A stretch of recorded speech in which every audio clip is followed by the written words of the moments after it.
folks, welcome to G for G. I'm your host, Napalm Don, and today we're going to take a look at a game that is now available on Steam for early access, and it is Ghost in the Shell. So Ghost in the Shell is, of course, a new first-person shooter that is based off of the long-running anime series Ghost in the Shell. I believe GITS has also had a movie or two out there. It is currently going to be free to play from Nexon. However, on Steam, there is an early access pack of varying degrees of money spent on it. There's like a $4 one, an $8 one, one that gets up to about 30, I believe. And yeah, it's about $5, $7, and $9. And then there's one of about 30. The access packs give you some different skins, like the yellowy gold on that weapon over there. And you also get an operative unlock license. And in order to do that, you go to operatives and you can spend your license on any one of the operatives that you do not unlock as a default. So it's pretty much got all of the characters from the Ghost in the Shell anime series, at least all of the ones who actually do the fighting. The old guy from the squad is of course not available, but you have the Major, you have Batou, you have Borma, and Togusa, who had very, very little cybernetics. You had the Saito with the sniper, and you have Ishikawa. You also have Paz. I'm actually not too familiar with Paz. I don't remember him from the show too much. But I certainly remember the others, and more specifically Togusa, Motoko, and Batou. These two right here are definitely voiced by their original actors, and I believe Borma is. The rest of them, I'm not too sure. Togusa is pretty common as an English voice dub for a lot of anime series, and when I listen to him... Any location confirmed. I'm good to go. I don't think that's him. I mean, it's close, but I honestly don't think that's him. Now, if we go to Batou... Urban combat? That's my specialty. Yeah, I mean, that's definitely him, and the Major is definitely him. Activate cyber-grade firewalls and prepare to engage. I mean, I don't think you could have a Ghost in the Shell game and not get those two on board. So the early access packs also give you GP, which allows you to buy things. You go through a tutorial, and when you go through the tutorial, it is, of course, neat. Clips from the show. The tutorial goes through very default settings in the game, so your graphics may be low, your sound may be high, you're not going to have your controls the way they want them. And it does make you go through the tutorial with the default loadout of controls and everything, so you can have lost it and everything on the left side of the keyboard. I'm an arrow newbie, so... I went through it with the default settings and then got out and changed it. So this is the first time I have actually gone into or attempted to go into a match. I haven't played yet, and the tutorial basically gives you, you know, what you would expect. Do this to move forward, do this to get your melee, do this to jump, here's how to throw a grenade. One thing I don't like, and I had hopes at first, but it seems like it's not going to work, I cannot bind certain things to the mouse buttons the way that I typically like. I have a G700, and I typically have certain buttons that are for melee and reload, and it doesn't let me do it, which kind of sucks.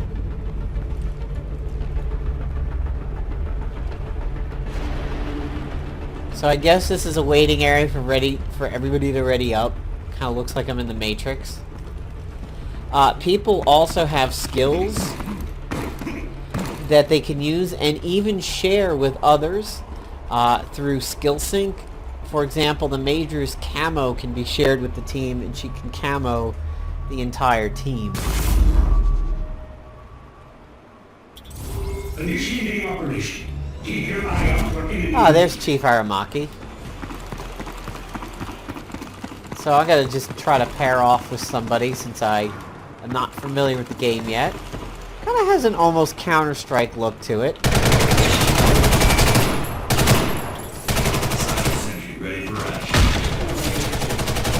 And looks like I got stabbed from behind. The enemy is using an arm module.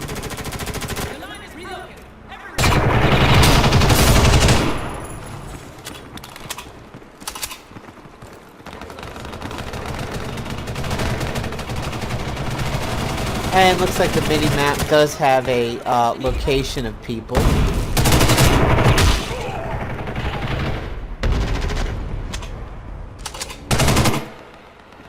That respawn timer wasn't particularly bad. Jump is... good God. Friggin' white men can't jump, that's for sure. I actually thought that was a member of our team at first. Send them a little surprise. Secret drills out.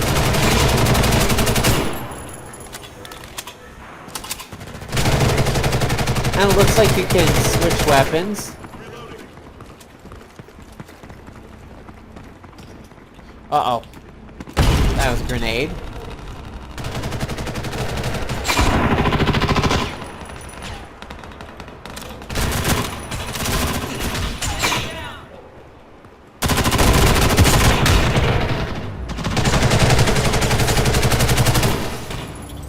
The enemy is using an arm module.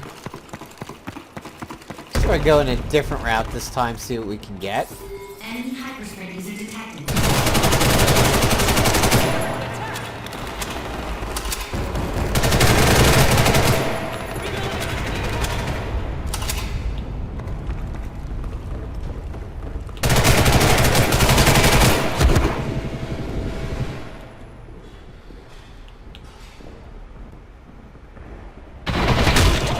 Wow, I think I got pushed. Activated heat sensors. I think my own teammate kind of like pushed me out of the way a little bit there.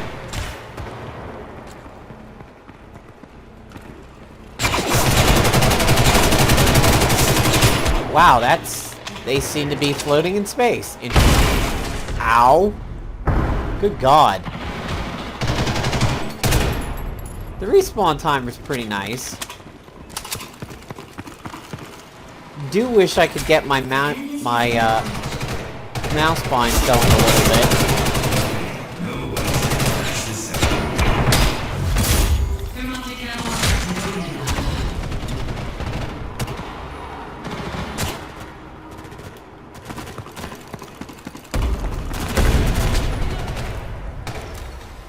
So I just skill synced up with the Major over here.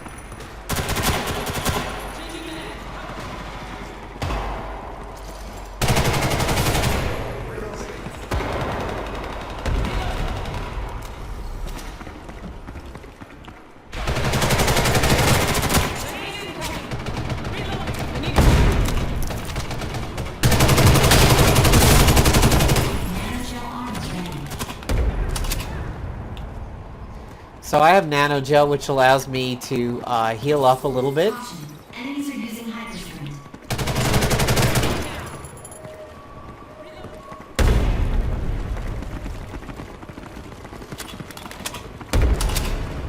Reloading! I need cover!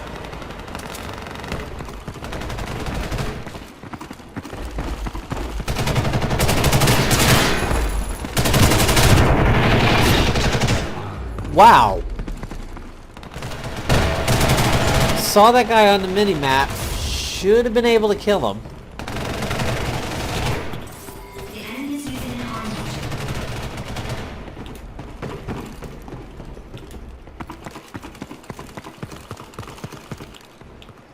I kind of want a little bit more out of the sprint and the jump. I mean, the jump totally kills your momentum. It's basically a hop. Heat sensor scanning. Let's see what they're up to.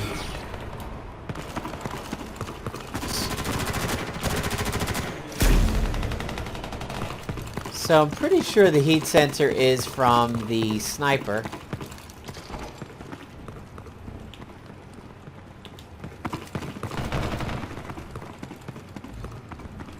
Got maybe somebody... Thermotic camo active. Sync up.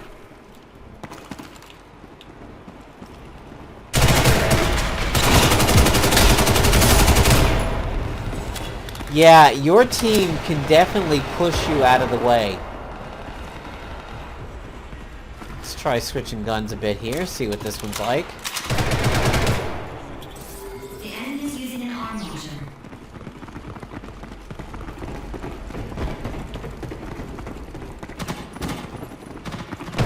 See if we can flank these guys a bit.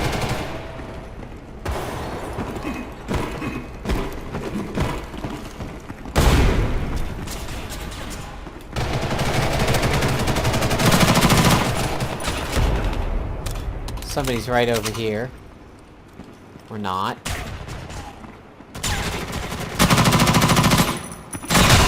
Wow!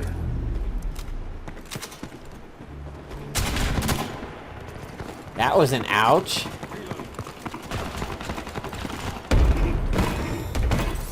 Caution. The enemy is using heat sensors. Just follow me. So far the game seems fun. There's definitely some pissed off people on the other team though. I'll give them that. Enemy hypersprint user detected.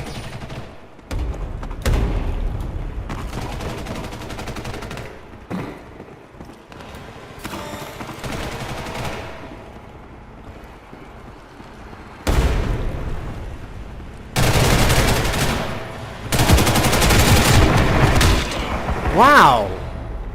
What is it gonna take to kill somebody? Enemy thermotic camo user detected. The enemy has activated heat sensors.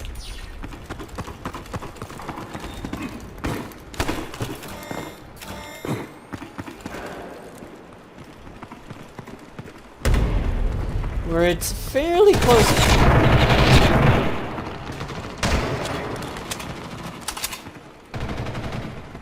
Fairly close match here. Ooh, wow. Enemy is using an arm module.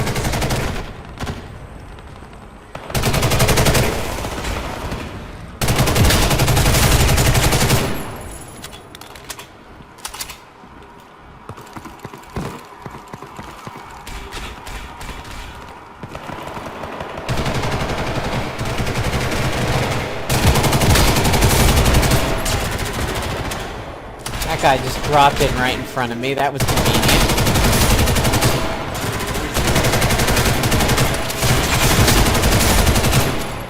There we go.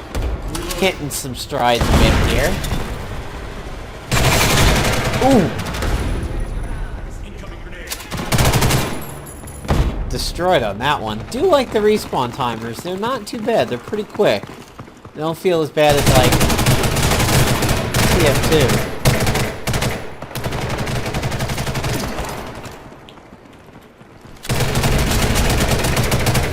Caution.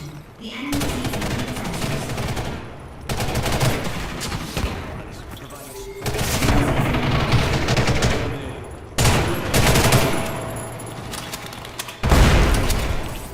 Setting the secret drone. Gonna try a new weapon here. Ooh. It looks pretty powerful.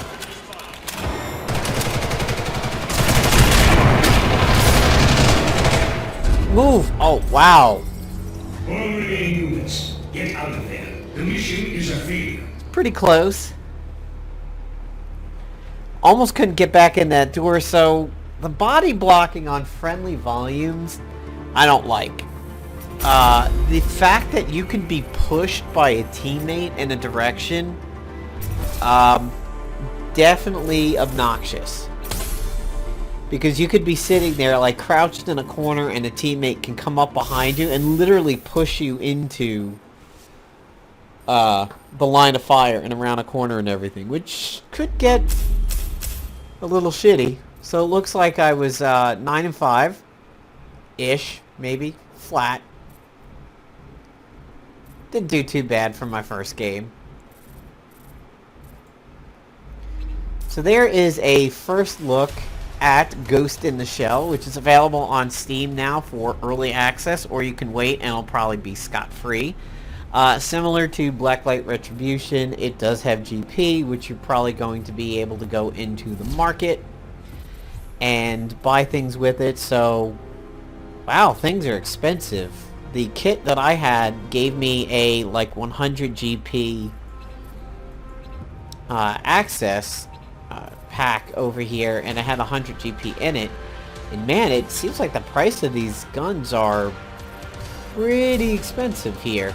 Certainly not going to be able to buy a new gun with the money that I have, but it looks like I can definitely get at least one, maybe two pieces for the gun. So that's something that kind of reminds me of Blacklight Retribution. I don't know that I like the controls as much as some other FPSs. It's a little floaty. Like Dirty Bomb right now is kind of my main FPS, other than, you know, like Fallout and things like that. But on the PC, for competitive first-person shooter play, Dirty Bomb is definitely the one that I'm doing. Ghost in the Shell, I don't know that it can take it over for me. At least, maybe not yet, but that is only my first match. It could be that I just have to settle in and find somebody that I really like. Believe it or not, I'm not too sure what Ghost Screen is. The option... Oh, okay. The options are right up here. They're buried in that little gear, and this is where you can set a few things. Use the skill, looks like it's Q. For some reason I can't change that. That's interesting.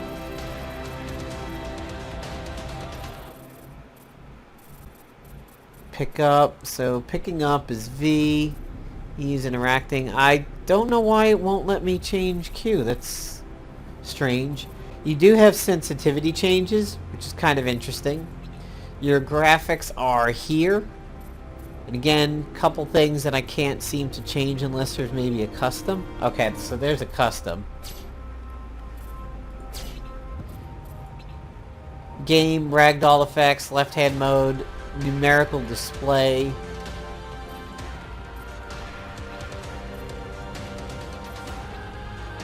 Default language, ragdoll effects, on and off, which doesn't actually let me toggle in any way, shape, or form. And then your sound is over here. You have stereo, 5.1, 7.1, master volume. Lower those effects just a tad. Have a chat system down here. Your unlock progress, kind of like the Battlefield series. You could go back into the tutorial. Your inbox is down here. Looks like you can create a group, add friends, view alerts, maybe search for a nickname over here, and then your quick match button is right up here. Case files and search don't do anything yet. And here are your regions. American Empire. Wow. Wow, that's insulting, isn't it? But West, East for the Americas, European West and East, and Australia. Remains to be seen if any of our South American buddies are going to show up on the American ones and which one they'll pick. Hopefully they'll go West. And it also remains to be seen if your characters carry over. I know in Blacklight Retribution, if you went over to the European servers, you didn't have your characters. So, there's a look at Ghost in the Shell, available on Steam, at least now for pre-access, and surprisingly was not able to find any of this going on in Twitch. So I might be broadcasting this to Twitch at some point throughout the day. So, take care everybody, hope you guys enjoyed the video, and this first look at Ghost in the Shell, available on Steam. Take care.